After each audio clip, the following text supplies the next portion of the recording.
Welcome to Talking Live. I'm Dr. Robi Ludwig out of Starshop Studios in Times Square.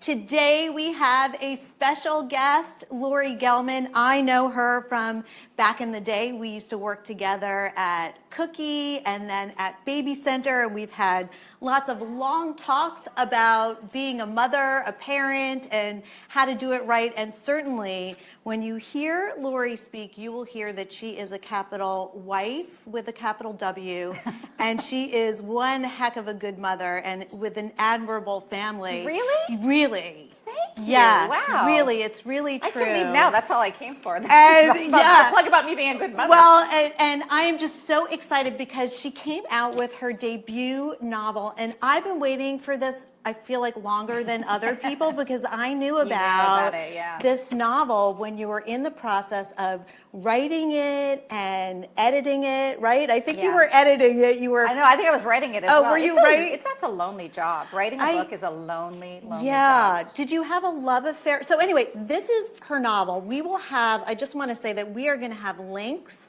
so that people can run out and get it, because if you want to feel good, this is the book that, and we need a little happiness right now. So this is a happy, feel-good book. Yeah, it's not a Booker Prize nominee. It's not a Pulitzer Prize award. Well, let's not get there so fast. It might be. It's a funny book. It's a and fun. after you read the really heavy stuff, you pick that up for a good laugh. So we're going to get into it, but we will definitely have information so you can get it as well. So happy that you're here and you could join us. My pleasure. Class Mom is a novel about a woman in the Midwest who had a wild past and was kind of like a band, like Band-Aid, band groupie, and had well, I will let you tell the story, but what's so interesting, so she had 2 kids from 2 different rockers, right? And then you find yourself in the Midwest living this very traditional life. She does. I don't. Right. This isn't right. Me. Not you. Not you. Your character and Jen Dixon. Jen Dixon with her husband Ron. So she sort of has a second life. Her 2 daughters that she had very young, right after college, are now in college, and she has a husband and a young son who's just starting kindergarten. And they've asked her to be the class mom, and she used to be class mom a long time ago, so she's been through the mill and she knows it, and she realizes this time around things are going to be her way or the highway. It's just going to be a different story. And what's interesting about Jen is that she is very snarky in her emails to various parents and very out there as far as like asking for special brownies and to bring wine to back to school night. So why don't you tell us? Shots. Yeah, Jello shots. Like, why couldn't I get a class mom like that? That's the class mom I was looking for. First of all, no one would ever ask me to be a class mom. Really? Oh, Why? never. Why? Because I'm so disorganized. I would get dates wrong. I'm like, I would not show up. I'm not the right person. This woman's a doctor, by the way. Yeah, I'm good with my patients. But when it came to like school things, it was hard. You needed somebody who was dedicated and detail oriented and likable and in the know. So do you want to tell people how you came up with this idea of writing a novel about a woman who is class mom and writes snarky emails that are very hilarious? Well, I was a class mom for 4.5 years. I'll explain that. And I was the class. I wrote these snarky emails. The first one in the book is actually verbatim to the first one I ever sent my first grade class, the first time I was class mom. And I got such a great response from it. People were laughing. They were like, oh my gosh, I've never read an entire email from a class mom before. I can't wait for your next one. You're hilarious. I had dads writing me. I can't wait to meet you on parent night. I got to see who's writing these emails. People really, and they all responded, and it became because a real most of them are thing. boring. Yeah, well, it's usually they just cut and paste whatever the Parents Association has told them to put. So instead of saying, this night is parent night, say, hey, this is the night we get to see who has the hot husband and see the effects of alcohol on your fellow parents. And so we got to who's bringing the keg, who's doing this.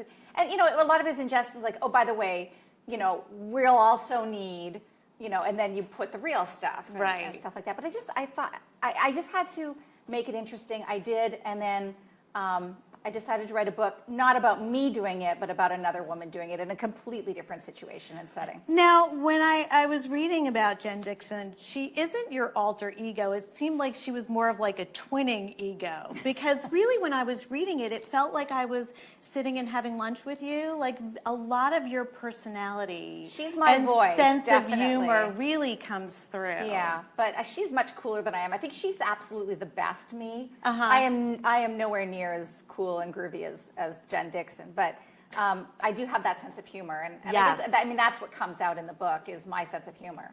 But it's funny because one of the most common things people have said to me is, "I didn't know you were funny." Really? Not I didn't know you were that funny, but I didn't know you were funny. Really? And it's like I guess it all happens in my head. Yeah. It's like the cocktail party in my head is hilarious, but I never let it come out my mouth. So do you think now, for those of you who may not know Laurie Gelman's background, not only is she married to Michael Gelman, who is the executive producer of Live with Kelly Now and Ryan, but you have an extensive reporting history. You've had shows in Canada. And down here. And yeah. here, and you were an entertainment reporter with Good Morning America. Do you think your background prepared you in some ways to write these incredible emails and then this novel? Do you think that there's a connection? I think the writing, anytime you write, it helps you find your voice. But I'll tell you where I really found it was when I was blogging.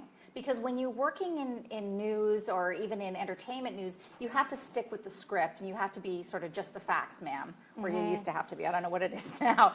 But I mean, you were responsible for everything that came out of your mouth. Yes. So where I found I took a lot more liberty was when I was blogging for Baby Center.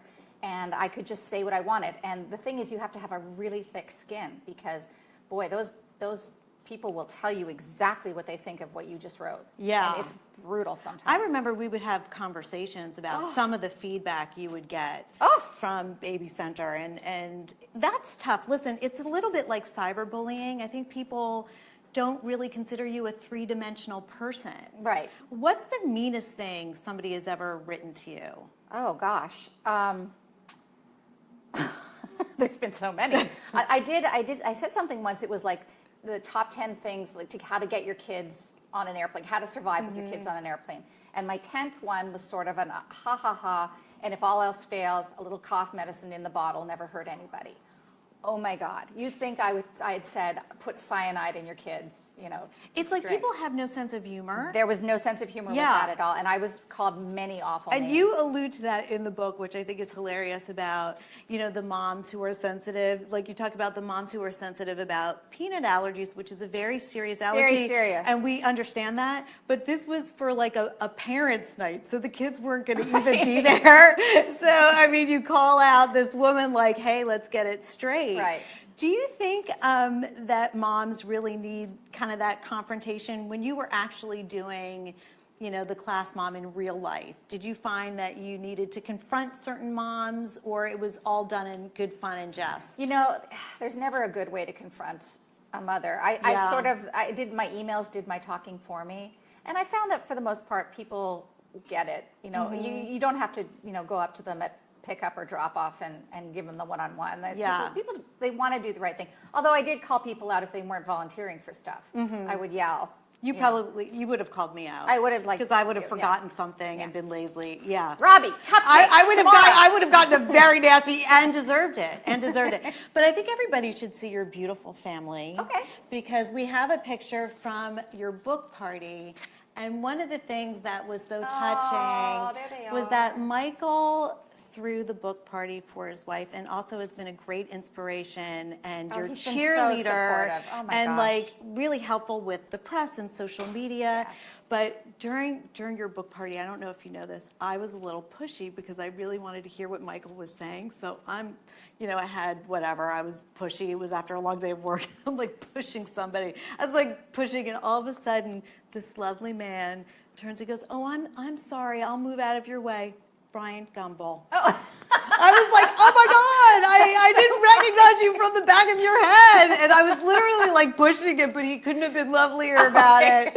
And was that when Michael was making his speech? It was like right before, and I was like dying to see it because it was just, it couldn't have been any lovelier. And everybody, really nice speech, it was just a really nice event of fabulous people and just well-wishers who were thrilled, you know, to see you. And I think we have a couple of other pictures. But anyway, those are your two daughters. Yes, the younger one's Misha, the older one's Jamie. And whatever you do is, I mean, you're doing something right because you have the whole picture together. You have the successful marriage. You have the I'll great take that family. compliment. I have a very happy we have marriage. a beautiful picture of you and Michael too. Oh, yeah? I think it's from the Hamptons. Hold on, we got it. It's a little bit like gossip. It's like let's what other? I don't know which picture it is. Oh, hey. Well, that's a beautiful picture. I've never, you know, somebody should have told me when you get a book out. Oh, there we go. There we have Kelly Ripa and Brian Gubble, probably before I pushed him with his beautiful wife. That shot was in one of the newspapers. You also were written up. There we go. Oh, yeah. That's a beautiful shot. Thank you. Do you have a secret for people as to what makes your marriage work and so successful? You know, we really like each other. We both agree not to yell, and we listen to each other. I mean, it's the only thing. It's like if you're both lying in bed, and he looks over and says, "Could you go get me a glass of water?" You know, you have a moment where you could say, "Go get it yourself." Or Right. you could say, "Absolutely, I'll get up and get that for you."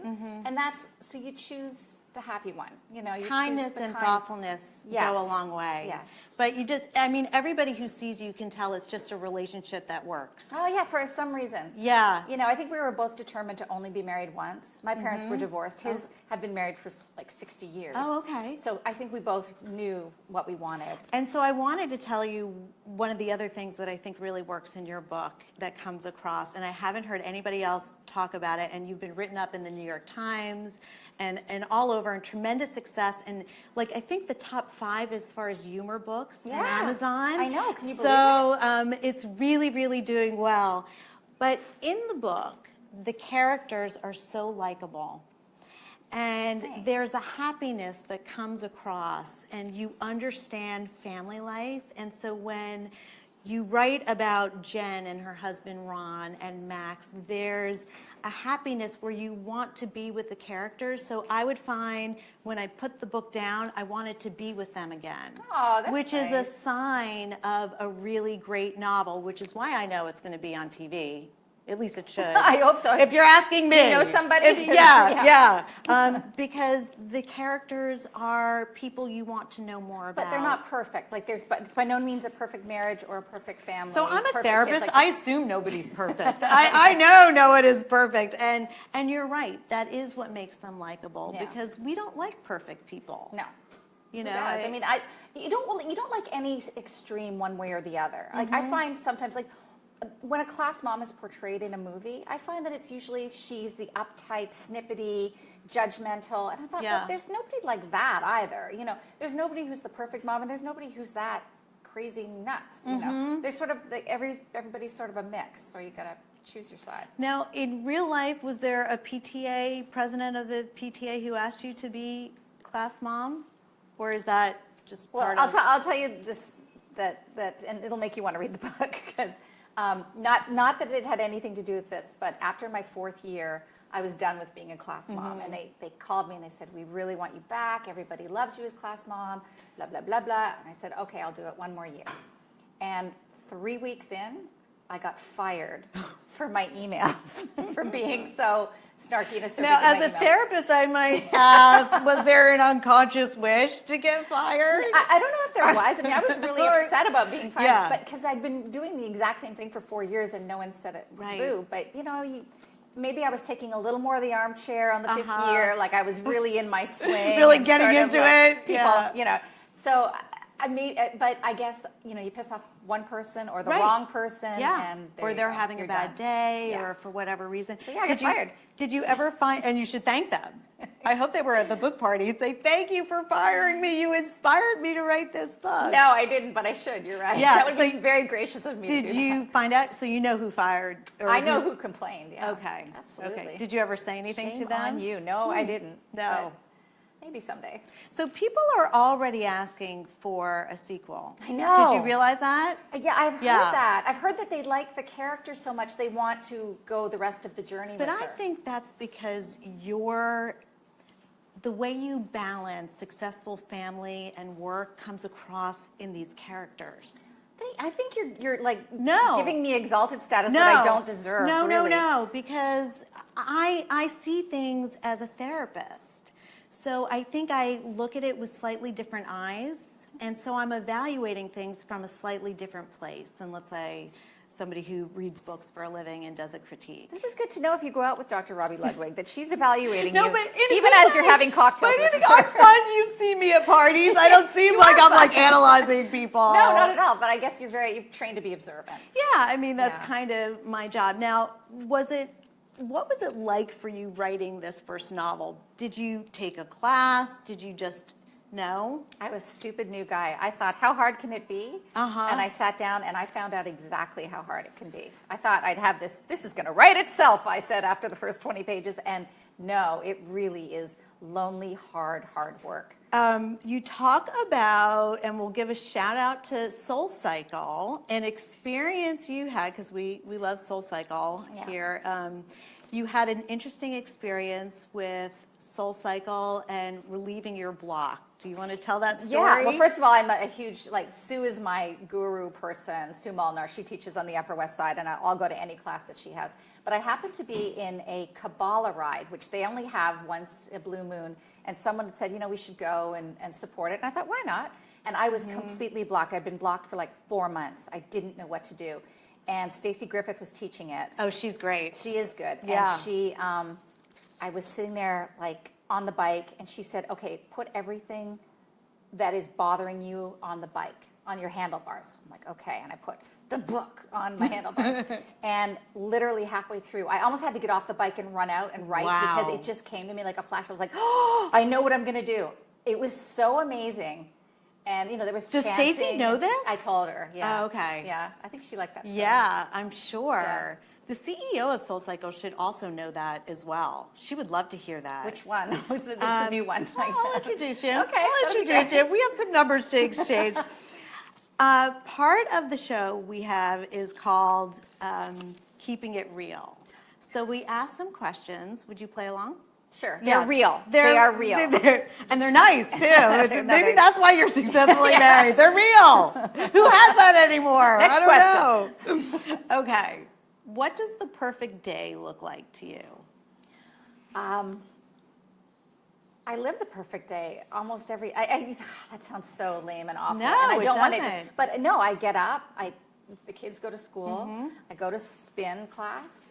I go to Starbucks and I write for 2 hours. Then I go home and I do whatever work needs to be done, and I do whatever errands need to be done for myself or anybody else. And then I make dinner for the kids and my husband, and we all sit down at 6 o'clock if we can, usually 6:37 sometimes. Have dinner, and then they do their homework. That together dinner time is so important. It's Don't so you important. find out extra information when you're all sitting down together? Oh yeah. Yeah, in that natural way. It's just, and it comes out of nowhere. Yeah, You know, yeah. innocent questions, not, how is your day or how Right. is school is not the question to ask. No. It's just, I try not to cook for my kids because at one point they accused me of trying to kill them by cooking. And I was like, it's not that bad, is it? True story. Okay. What was one of the most defining moments in your life? I've had, I think, 3 defining moments in my life. One was when I first moved to New York and I took a self-defense class. And the graduation ceremony is you have a real fight. And it was like a 10-week or 12-week self-defense class. It was really intense. And at the end, you have a real fight, and there's an audience there, and they watch you fight, and they see what you've learned. And I thought that was one of the most empowering things that has ever happened to me. Like having that fight, winning, obviously you're going to win, they're not going to let you lose. But I felt great. I felt very strong. And I've carried that with me for years and years and years.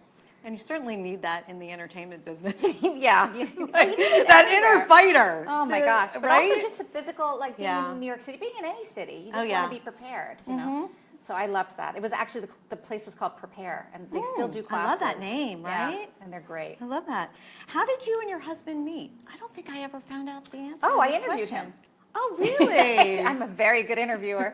I was working in Miami as a reporter, and Regis came down to be the Grand Marshal of the Fort Lauderdale Boat Parade, and Michael came with him, complete with ponytail and owl glasses, because that's what he used to look like. Oh, my goodness. And I was the reporter assigned to interview Regis, so I interviewed Regis, and then I interviewed Gelman. I thought it would be fun. Yeah. And we've been together since the day we met. Oh, my gosh. Isn't that crazy? And I wasn't even living in New York. It wasn't even a possibility at the time, but we started dating immediately. And you dated for a long time before you got married, right? 7 years. Yeah, so that's a nice amount of time. Yeah. You know Well, what you're getting as into. I said, we both wanted to be sure. Yeah. Mostly Michael wanted to be sure.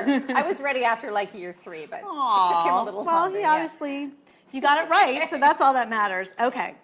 What are some things that sound like compliments but are actually insults? You look prettier in real life than you do on TV. You're so much prettier in real life than you are on TV. Oh, God, yeah. Thank you. I get, you look so much taller on TV than Yes, in real life. that, It's like, thinner. You look so much thinner in real life. You're so much fatter on you. TV. Yeah. Thank you. So those are kind of backhanded compliments. Right, okay. How would your friends describe you? Oh, gosh. Depends on the friend. But I would say I'm a very good friend. If I'm your friend, I am a loyal, true friend. I think everybody would agree with that. I don't say that lightly because I don't have that many people that I actually call You're friends. very honest and straightforward. Yeah, I don't. You don't mince words. No, and I don't give compliments unless, I mean, it sounds like I'm the oracle giving out compliments to people, but I'm not. I'm not just like, oh, you look so cute today. Yeah, La, la, la, you know. If I see it, I'll say it, and if I don't, I won't. You're a straight shooter. I am. Yeah. So what's next? What can we look forward to? Oh my gosh, Class Mom 2. Yes. Class Mom again. And working hopefully title. hopefully on TV or a movie. Hope so. Definitely I mean, TV. I have Who would some you want to meetings. play? In The my main character. Okay, well, in my fantasy world, Yeah. and I don't even know if she's read the book, but probably not. She's gonna have to. Tina Fey. Oh, she'd be great. Because she's exactly the age. Yeah. She's that girl. You know? Yes. Oh, you need to get it to her. Do you know somebody? Because Can I would Michael love get for it her to get- her? Yeah, I'm sure he can try. We'll work on it. But we'll see. Hopefully it'll be something. Well, crossing yeah. fingers. Thank Always you. wishing the best. Thank you. Class Mom deserves it. You deserve it. Thank And we you. will have information so you can all find Laurie and her book. And thank you for joining us. And we will see you next week on Talking Live.